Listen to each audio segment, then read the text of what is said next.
Hello, this is Ron Paul with your weekly update for February 20th. The administration recently released its 2013 budget proposal, and conservatives are correctly alarmed that it calls for unprecedented spending and continued annual deficits exceeding $1 trillion. But the same conservatives complain that the budget does not devote enough funds to overseas adventurism.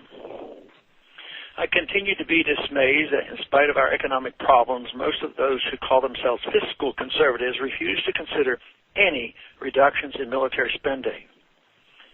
Doug Bandow of the Cato Institute very aptly addresses this in his recent article for the American Conservative entitled Attack of the Pork Hawks. He points out that conservatives are using a tired liberal argument to defend the bloated military budget. Namely, that more spending equals better results. The federal education morass is merely one example that clearly disproves this. The facts are that the president's budget calls for an 18% increase versus the previously planned 20% increase. This is not a cut.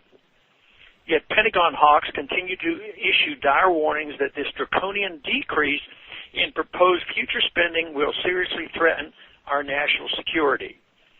In truth, the majority of DoD spending goes to projects in other nations, including prosperous allies like Europe and Japan and South Korea, nations that could and should take more responsibility for their own defense. Is there any amount of money that would satisfy the hawks and the neoconservatives?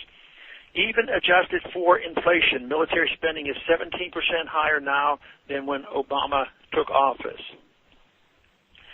Even the worst-case scenarios of Obama's cuts, adjusted for inflation, will put outlays in 2007 levels, which are 40% higher than a decade ago.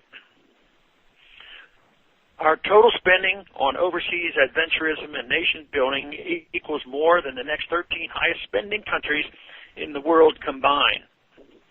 Even if we were to slash our military budget in half, we would still be the world's dominant military power by far.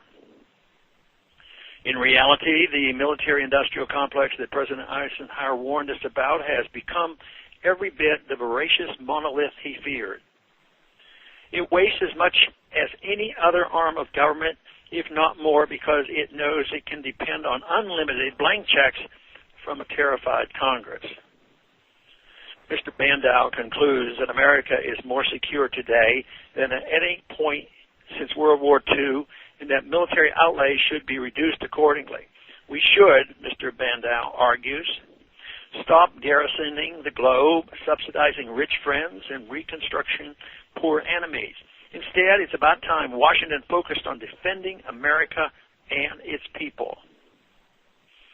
I couldn't agree more. Wasting money on overseas adventurism and nation-building threatens our national security by massively contributing to our debt.